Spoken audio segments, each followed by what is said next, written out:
From New York City, the makers of Clipper Craft clothes for men and more than 1,200 leading retail stores from coast to coast present to Arthur Conan Doyle's immortal character, the world's most famous detective, Sherlock Holmes, starring John Stanley.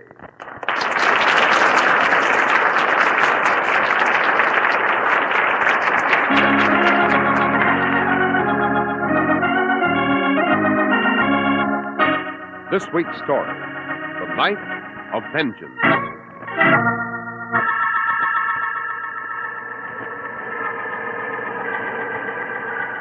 Holmes, the heat of these steel furnaces is unbearable. Thousands of degrees in those ovens. We'll have to bear it, Watson, until we find that murderer. He's hiding somewhere in this foundry, I'll wager. You're right. There he goes, racing past the furnace just ahead. He's climbing that ladder to the catwalk above us. This way, Holmes. Let's go up after him. No, Watson, come back. That cauldron of hot metal over your head, he's turning it over. Look out!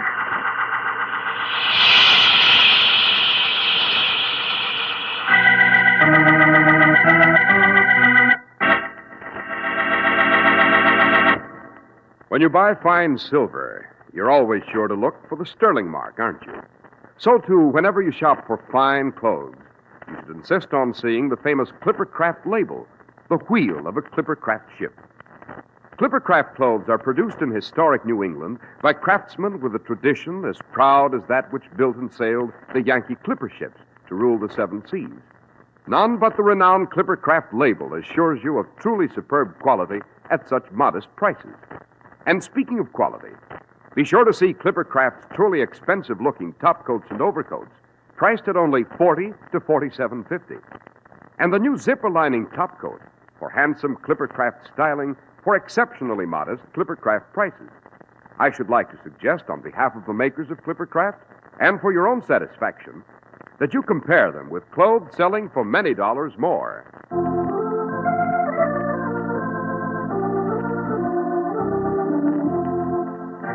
Dr. Watson, who wielded the knife of vengeance, and what was he trying to avenge? Those were the awful problems that faced Holmes, Mr. Harris. For this was a killer whose grisly specter prowled the Sheffield area, whose black silhouette stalked in horrible outline against the blinding red glare of the steel furnaces. It began at the home of Theodore Pickering, a partner in the Griswold Pickering Steelworks. Pickering was at home one twilight, relaxing alone in his study. Outside, he heard a wandering tradesman hawking his wares, chanting a familiar sing-song as he rode by.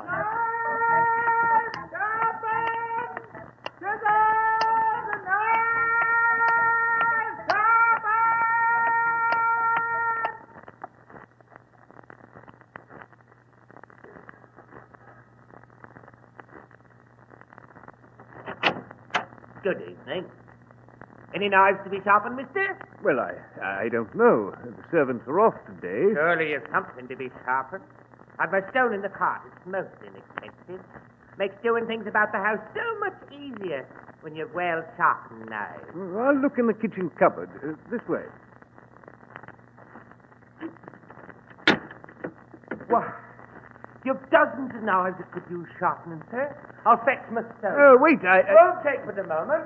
I say, how much do you charge? Shilling a knife, that's all, sir.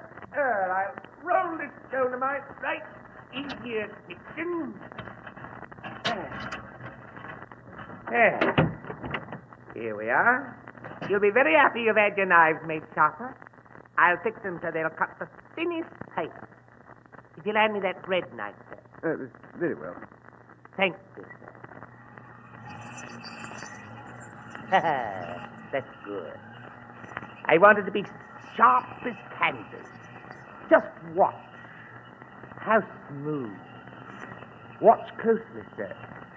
There's a special reason why I wish you to notice how this blade is sharpened, to appreciate its artistry with which it is done.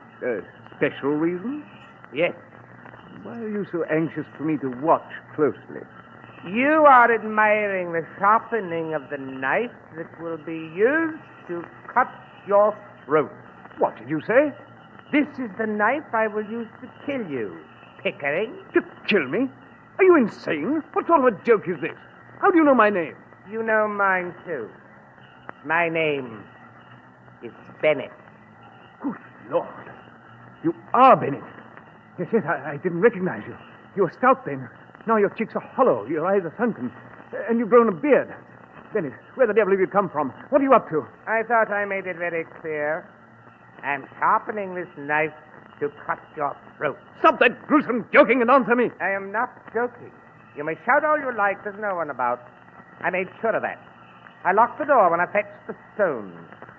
And though I've suffered years of ill health, I'm still twice as powerful a man as you, thanks to my years soaking the furnace at the mill. This should be easy for me. Will you stop sharpening that knife? Answer my question. Just a moment longer. I want the knife so sharp. So sharp. There we are. Speak up, Bennett. Is this your idea of an amusing way to reappear in Sheffield? Oh, not amusing. Simply justice pictures. Inescapable justice. Late, perhaps. It's been over 10 years. Shall I recall certain incidents to your memory? I created an alloy process, Pickering, a method of manufacturing a new type of steel. The Bennett process. When I offered it to you, the experiment with it was a failure. You and Griswold persuaded me to leave England, to forget my failure. Remember how I disappeared from Sheffield? Of course. I drifted a great deal to the continent, to South Africa, to South America. I degenerated. I began drinking. I was introduced to hashish. I was a degraded wastrel to be found more often than not in the gutters of some god-forsaken village of the Near East. Those years had one beneficial effect, though. What do you mean? They changed my appearance radically. One morning I came across a newspaper article. Look, I have it here. Faded, but still legible. It describes how Pickering and Miss Griswold had become fabulously wealthy in Sheffield with a certain alloy process. You vanished, Bennett. We believed you were dead. I returned here to Sheffield very quietly. Some weeks ago, I began making inquiries. I found Kennedy, our former assistant. Remember him? Yes. I forced him to confirm my suspicions. You did betray me. You deliberately made that first experiment a failure. Do you want money? We might compute your share. No. I want my 10 years back. I want the 10 years I spent wandering the face of the earth without purpose. And that's impossible. So I'm settling for vengeance. You conniving, stinking... Let go of my throat, Bennett. Now we'll see if I sharpen the knife well enough. We'll see if it will cut your throat.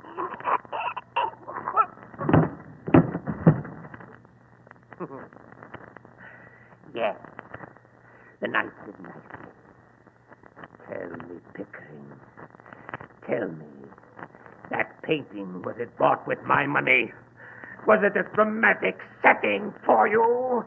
Then we must use the knife on it, like this. This massive priceless oaken table and the Venetian glass upon it. Did it serve you well, here as you sat in my place? Then we must destroy it. These chairs and sofas.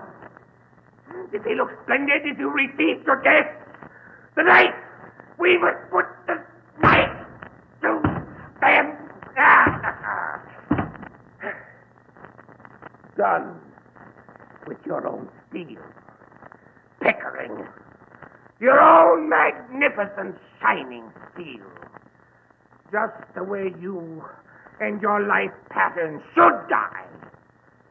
By the steel that made you so glorious and an illicit empire.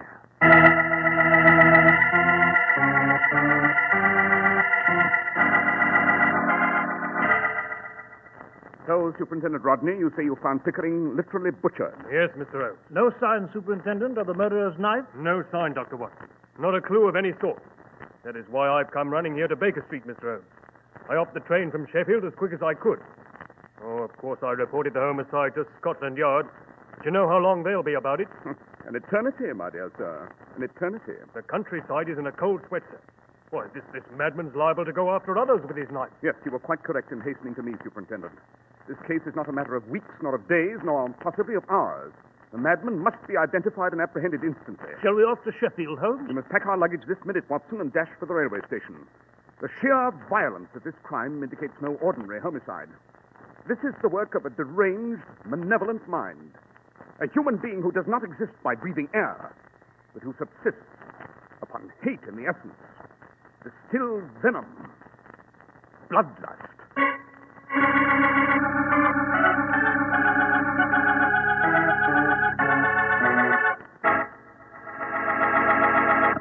I don't tell fortunes, but I know you will enjoy a delightful surprise tomorrow when you visit the independent store in your community that sells Clippercraft clothes. You will finger really luxurious fabrics you can count on for long, steady wear. You will admire clean-cut workmanship, fine tailoring details at shoulders, buttonholes, and sleeves, and the graceful hang you find only in truly expensive suits. Yes, you'll look like $1 million. But here's the big surprise. You will pay just $40 or $45. Incredible?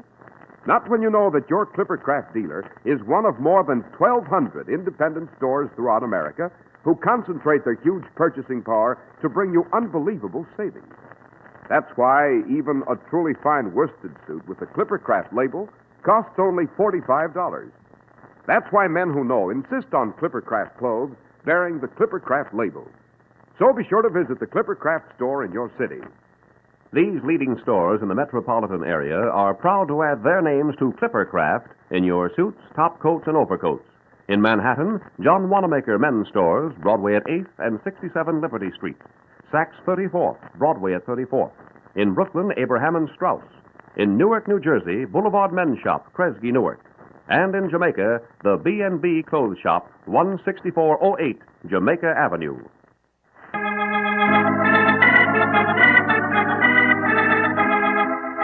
Well, Dr. Watson, we mustn't lose a moment in returning to Mr. Holmes and his pursuit of the killer holding the knife of vengeance.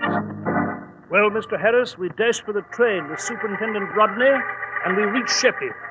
There at the home of the dead man, Mr. Pickering, Holmes began his customary penetrating examination.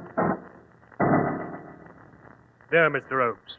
I wouldn't allow him to remove the body for an autopsy till you had a look. Very wise, Superintendent. Must have been a gigantic struggle, Holmes, the way the furniture was upset, the paintings... Very little struggle, Watson. A casual examination of the cadaver reveals there are no bruises caused by body blows nor by striking physical objects.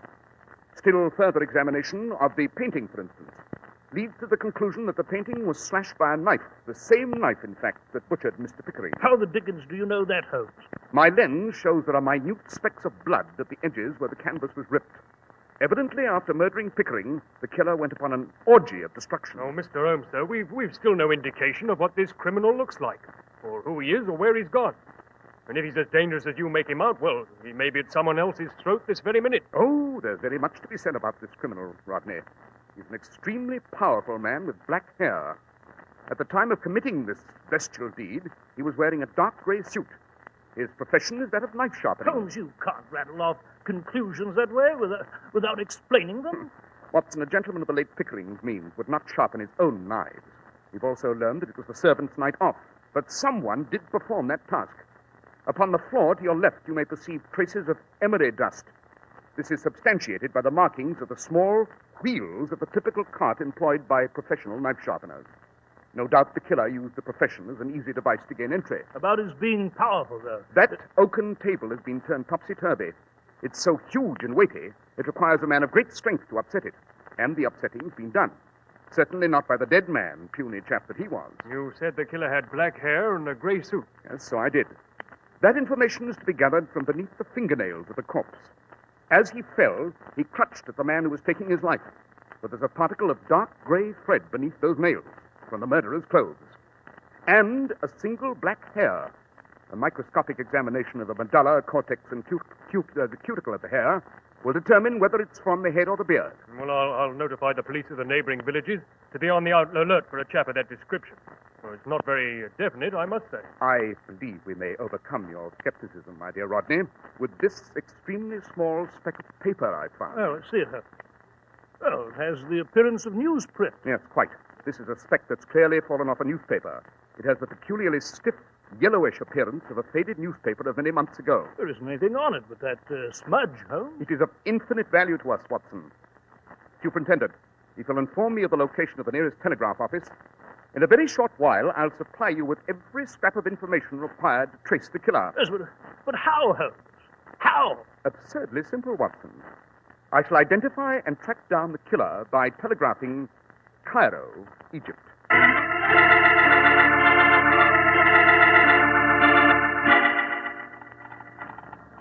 You know, it's been a considerable length of time since you telegraphed to Cairo, Holmes. We've been sitting in this telegraph office for hours here. To whom did you send the message?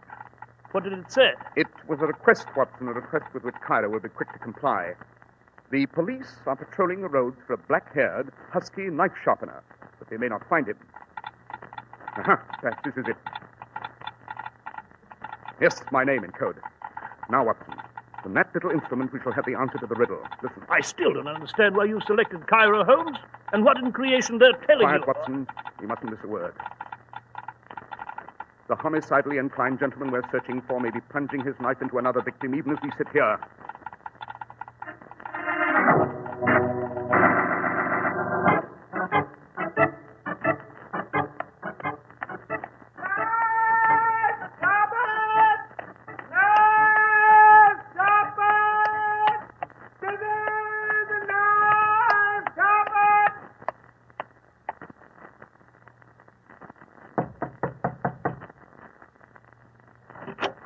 Any noise, the shopping man? Yes, I'm glad you've come by. Step in, won't you? Delightful. Mind if I just push my stone into the kitchen? This way? Huh. There we are, my lady. Aren't you working rather late this evening? Poor man must earn a living. Every shilling extra, you know. My servants are off this evening, but Cook told me that the knives that needed sharpening are in this drawer. Ah, here they are. Thank you. Now then, just watch me. Smooth. Smooth. The edge becomes fine. Very fine. The blade must be keen. So keen. Would you mind to close the door, ma'am? There's a bit of a draft. Certainly. Thank you. Now then, step closer to my wheel, ma'am. Don't be frightened of the spark. You'll see how the stone caresses the steel, how it strokes away the rough edges. That's it, ma'am. Closer. Closer! My arm!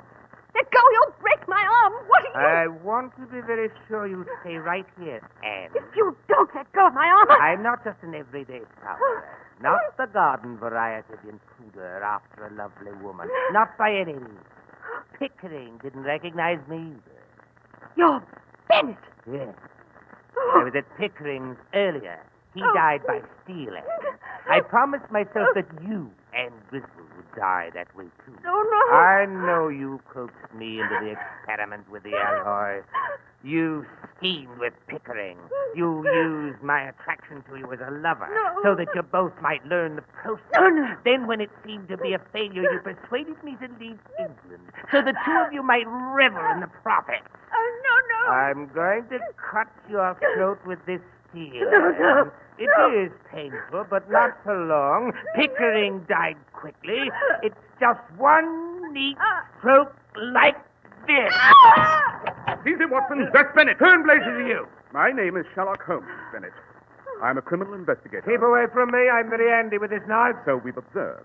Careful, Watson. I'll just borrow this chair, Anne, and clear my way through this window. Oh, he's gone through the window! After him, Watson. Come on. See him out there? Oh, confounded Holmes, it's so blasted dark out there. But never mind playing cat and mouse with him. I know where he'll go. Where? He knows the town's onto him. Therefore, he'll hide. And where would he hide? The one place that's most familiar to him. By the huge fires and the bubbling cauldrons of the steel foundry. Run, Watson, run!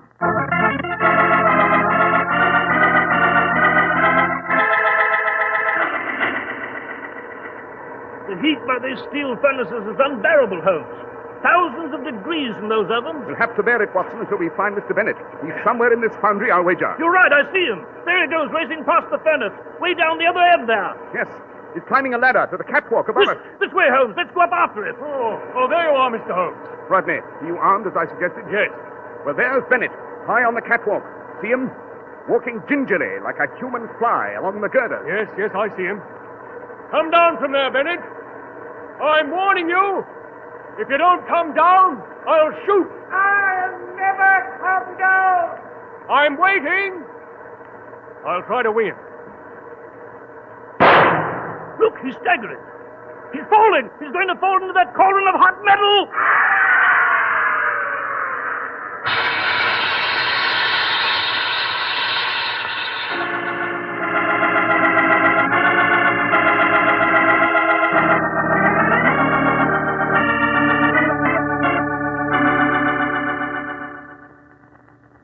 You know, Holmes, I do not intend to leave this railway station and board the train for London.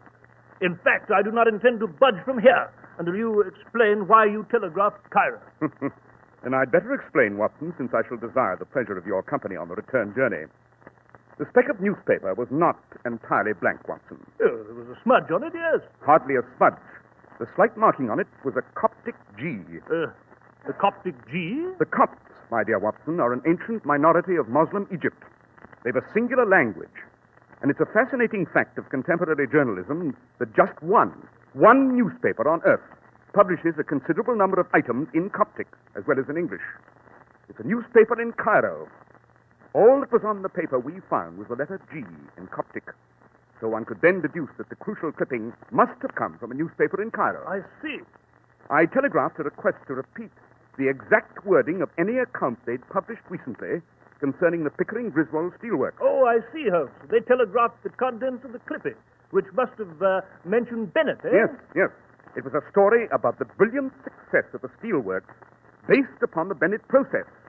That made Bennett, the sole missing member of the triangle, our most likely culprit. The fact that he'd done away with Pickering made it clear he would then be after Anne Griswold, which is why we hurried to her home. Astonishing, Holmes. Astonishing. How you maneuver these men to their doom. Watson, when a man crosses the border of morality into the alien wastelands of crime, no matter where he roams, he has an inevitable rendezvous at 221B Baker Street.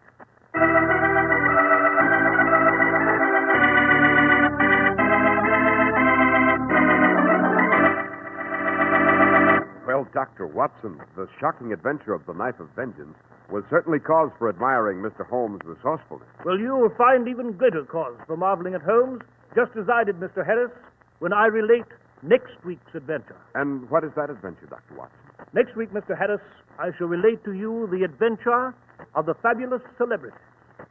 It concerns the killer who terrorized London, an old man who couldn't jump over a stile, and a pair of spotty boots.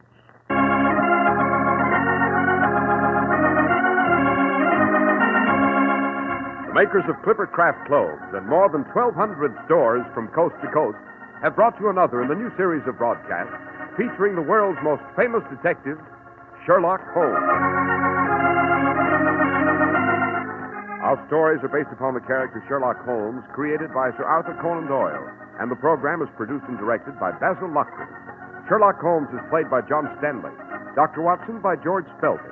The part of Bennett was played by Ted Osborne. This week's story was written by Howard Merrill with special music by Albert Berman. If you don't know your Clipper Craft dealer, write Clipper Craft, 200 Fifth Avenue, New York City. Be sure to listen next week to Sherlock Holmes in The Adventure of the Fabulous Celebrity.